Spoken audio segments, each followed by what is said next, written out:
За 61 дээр болохоор энэ биномийн задргааны x-ийн дөрвийг агуулсан гишүүнийг олоорой гэж. За тэгэхээр бүгд биномийн зөвхөн x-ийн дөрөв агуулсан гишүүнүүд хэрэгтэй учраас би нэг хэдгээр гишүүнийг мэдэхгүй. Тэгэхээр нэг t k-д нэг дугаар гишүүн гэж үтэй тий. Тэгэхээр c10-аас за эхнийхээ x ячээ дараагийн гишүүнийг x ячиж. За тэгэхээр энэ k-д нэг дугаар гишүүн чинь энэ бол k тий. Тэгэхээр энд байгаа k-ыг энд дэдэг. Тэгээ 10-аас k гасаад энэ манай биномийн дурын k-д нэмэх нэг дугаар нь болдог юм байна тий. Тэгэхээр c10-аас k, x-ийн 10-аас k, нэгийнх нь x-ийн k. За одоо бүгд тэр хувааж байгаа юм чинь зэргүүдийн хасч x суурьтай юм чинь тий. Тэгэхээр 10-аас k-гаасаа k хасч x-ийн 4-ийг агуулсан гэхээр манай энэ маань 4-тэй тэнцүү. Тэгэхээр 10-аас 2k нь 4-тэй тэнцүү. Эндээс 2k маань 6 болоод k3. K3 гэж манайх энэ хэдвэр гишүүн байсан юм хэрэг 3-ийн 1 нэмэхэд 4-р гишүүн байсан юм шиг. Тэгээд k-гийнхаа 3-ыг орлуулчих x-ийн куб. X-ийн 4. Тэгэхээр энэ өмнөх коэффициентийг олоорой гэсэн. За тэгэхээр эндээс бүгдээрээ c10-аас 3 бодоо гаргач тий. За тэгэхээр c10-аас 3 гэдэг бол 10-ийн факториалыг бахна 10-аас 3-ыг сахаар 7 өрчим 3-ийн факториал. Тэгээ энийг 7 хөлөх тооны үжирд хураачаар 8, 9, 10, 3-ийн факториал маань 6-ны хэр 3 үжир юм чинь. За энийг 3 тургачаар энд 3 үлдэн, энд 5 үлдэн. Тэгэхээр 120 гарах нэ. Тэгэхээр манай x-ийн 4 зэрэг тэмдэг коэффициент маань 120 гарах юм байна. За дараа энэ тэгшлийг бодорой гэж чинь. За логарифм тэгшлэл юм чи бүгдээ тодорхойлмож авъя. Тэгэхээр x-ээс сахныг логарифмын арга хэмжээ заавал тгийсэх байх хэвээр. X-тэй нэмэх нэг маань тгийсэх байх хэвээр. X-ээс 2 маань тгийсэх байх хэвээр. За эндээс явах гэсэн чи x нь 1-ээс их, x нь хасах 1-ээс их, x нь 2-оос их. Тэгэхээр энэ хүрийн огцлол манай хариу нэр нь 2-оос их тав байх хэвээр юм шүү. За одоо логарифмыг ижлэхэн суурьтай нэмж байгаа учраас бүгдээрээ үржүүлээтэй 10 суурьтай x-ээс сахныгээ x-тэй нэмэх нэгээр үржүүлээ. За тэгээ 3-ны зэрэг болгоод оруулчихаар 10 суурьтай 2-ын куб буюу 8 нэмэх нь 10 суурьтайгээд энэ хоёроо үржүүлээд өгч. 2-ын кубыг зэрэг төшүүлсэн. За одоо нэмж байгаа юм чи үржүүлнэ. Тэгэхээр 10 суурьтай x-ээс сахныгийг x-тэй нэмэх нэгээр үржүүлээд нэмэх нь 8-ыг үржих нь x-ээс сахна 2. За одоо эндээс яасан гэсэн чинь 10-удаа логарифмудаа хаялаа. За энийг үржүүлэхээр x квадратаас хасах 1, нөгөөх маань 8-ыг үржих нь x-ээс сахна 2.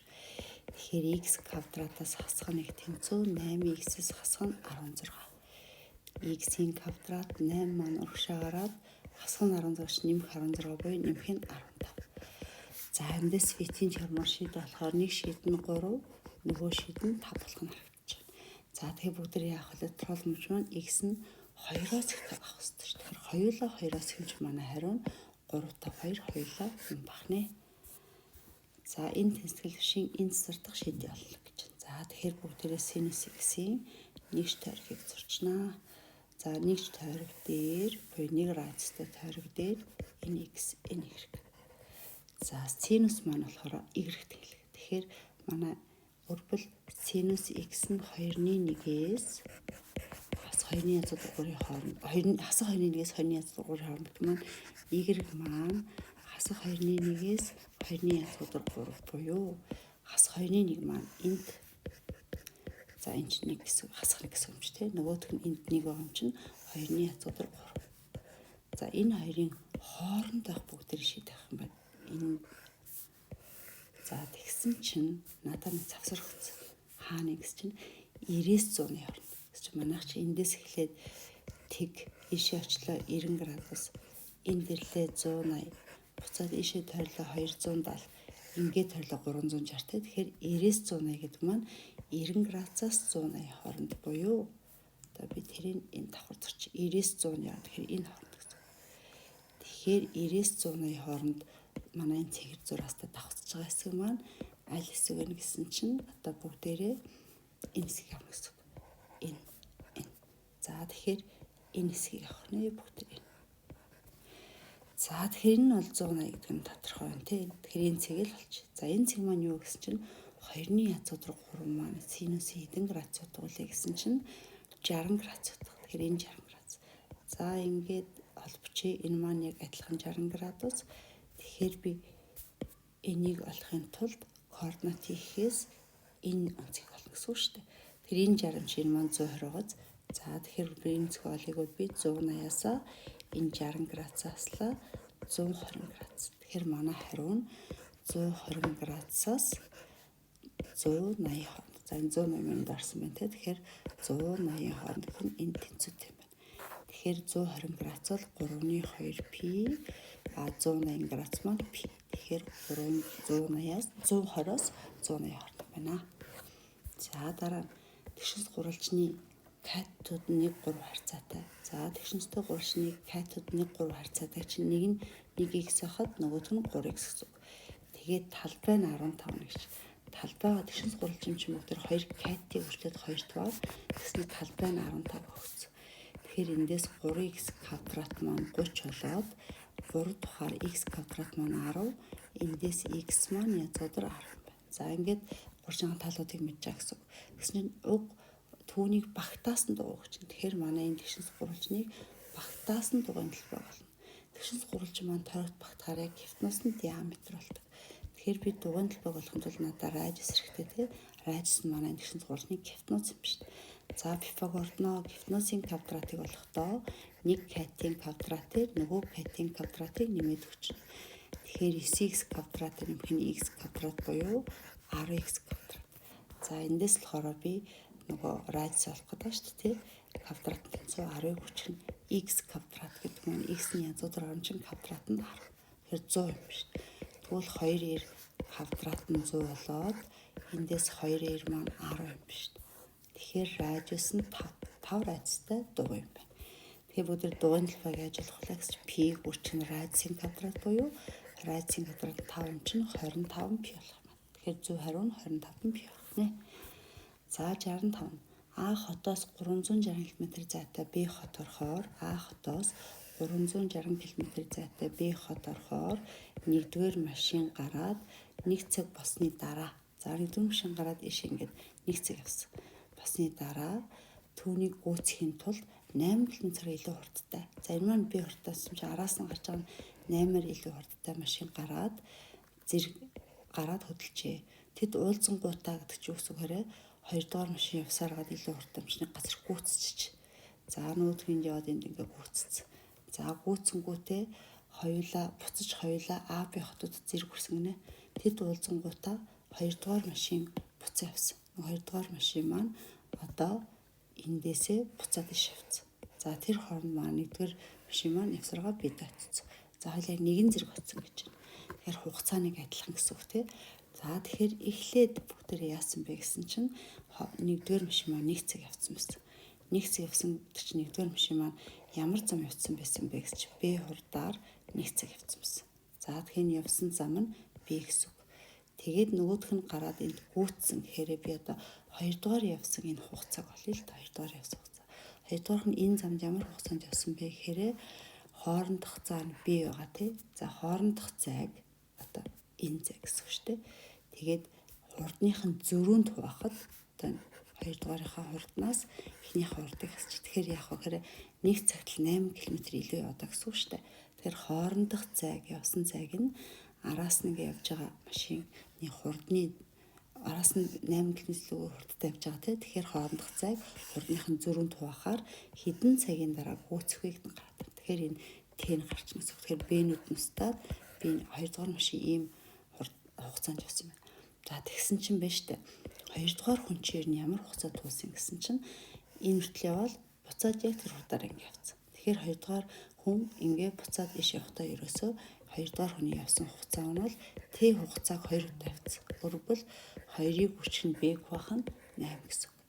За 1-р хүн ямар хугацаанд явсан гэсэн чинь 1-р хүн маань ерөөсөө л энэ 360 км замаа нөгөө Б хурдаараа л явуулсан. 360 км замаа Б хурдаараа л явуулсан. За тэгвэл энэ хоёрын хугацааны зөрүү нь явах гэсэн чинь 1-р хүн маань 1 цагаар илүү явсан шүү. 1 цагийн өмнө гарсан. Тэгвэл 1-р хүний явсан хугацаанаас 1 цагийг хасахад за нэрийг хураач 2-дугаарыг явсан хугацаатай тэнцүү. За энийг бодохоор манай 1-р хүний хурд гарна. нэгдүгээр машины хурд хэд вэ гэхээр B-г болоход л хангалттай байна. За ийшээ 4-өөр өгөөд энд B-г өгөөд 4 B-г өгөөд энд болохоор B-г өгч. Тэгэхээр 360-ыг 4-өөр гэхээр 1440. Тэгээд хасах нь 4B тэнцүү B квадрат. За тэгэхээр бүгдээрээ 360-ыг 4-өр чинь мөн билүү шалгана 1340. За эндээс B болно гэсэн үг. За би эндээс утчих. Тэгэхээр B квадрат нэмэх нь 4B хасах нь 1340 гэсэн энэ тэгшлийг бүгдээрээ бодох нэ. Тэгэхээр B1 2 тэнцүү энэ тэгштэй онч бүгд 2 туучнаа. Тэгээ 2-ын квадрат 4 тэгэхээр хасах нь 4 байх гэсэн үг. Хасах 1340 хуваах нь 2-ыг үржих нь 2-оо бичихгүй. Дуурайсан чинь тий. За тэгсэн чинь 1444 болж байна. За 1444 маань нэг тооны квадрат биш юмсах санагдаад бахи.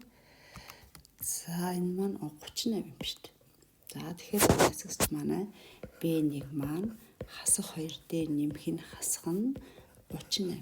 Тэгэхээр хурд маань эн чинь нэмэх тавах хэвээр чинь хасах 2 дээр нэмэх нь 38 авна. Тэгэхээр манай нэгдүгээрийн хурд маань 36 км/цаг хурдтай байсан байна. За дараа нь энэ илэрхийлийг хэлбэрчлаарай гэж. За энд танкс катанкс 2 орсон байна тийм үү. За би танкс альфагаа А гэдээ орчуулчих. За бүртүрнэ. Гэтэл катанкс альфа чинь танксын уруу буюу 1-ийг бахна шүү дээ. Гэт.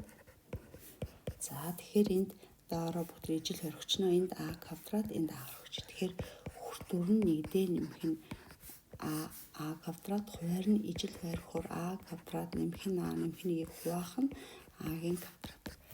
За тэгэхээр хуваахаар энэ хоёр маань хураагдаад А квадрат гарах юм байна.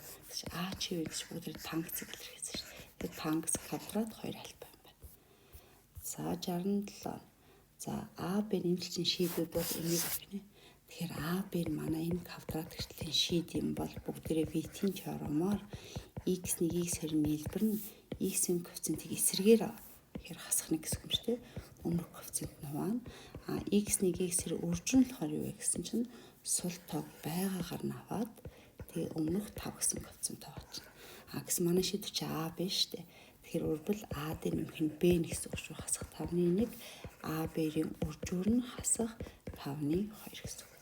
Тэгээ бүгд юу болох юм гэсэн чинь 2AB квадратээр нэмэх нь 2А квадрат Б-г хуваах нь Б квадратаас хасах нь 3AB дээр нэмэх нь А квадрат. За дээрээсээ би 2AB-г хаална саргачих. Тэгэхээр эхнийхээс нь B, дараагийнхаас нь А авах юм байна. Хуваар дээр энийг болохоор B авах юм гэсэн чинь B дээр нэмэх нь А-гийн квадрат гэж авчихаар B-гийн квадрат А-гийн квадрат нэмэх нь 2AB гараад ирнэ тий. Гэтэл хасах нь 3AB байх ёстой учраас бүгдээрээ 5AB-г хасаад өгч. За тэгэл болтолч AB-г үржин нь юу юм гэж хасах 2-ыг хуваах нь 5, AB-ийн нийлбэр нь хэдийн гэж чинь хасах 5-ны 1. B дээр нэмэх нь А-гийн квадрат буюу хасах 5-ны 1-ийн квадрат, хасах нь 5-ыг хүчин AB-гийн үржир маань хасах 5-ны 2. За эндээс яасан гэсэн чинь энэ маань 25-ны 4, а энэ болохоор 25-ны 1 дээр нэмэх нь 5 нь устдаад 2 болчих юм шиг. За ийшээ 25-аар ижил хорихоор хүртүр дээр нь 25-ны 4, хуваар нь болохоор 25-ны 51 болох юм байна. 25-д нь устдаад 4-ийг хуваах нь 51. За бат хүнсний цахаас луун төмөс байцаа авчээ. Луун төмөс байцаа авсан. Байцааны жин төмөснийхоос 38% илүү луунгийн жин төмөснийхоос гэдэг юм чирээс бүгд төмсөө 100 хичээл та. Тэгсэн чинь байцааны жин төмөснийхоос 38%-аар илүү гэдэг чинь 138% юм байна. Луунгийн жин төмөснийхоос 40% бага чинь 100-аас 40-аар 60% юм байна. Тэгээ нийлээд энэ 3 маань 14.9 кг бахнэ. За тэгэхээр энэ 3-ыг нийлүүлсэн чинь нийт хичнээн процент вэ гэсэн чинь 298%. За энэ нь 14.9 кг юм бол бүгдээрээ юу гэлээ байцаа бол гэсэн. Байцаа нь 138. Тэгвэл 138% нь хэдвэ гэл пропорцлж тээ.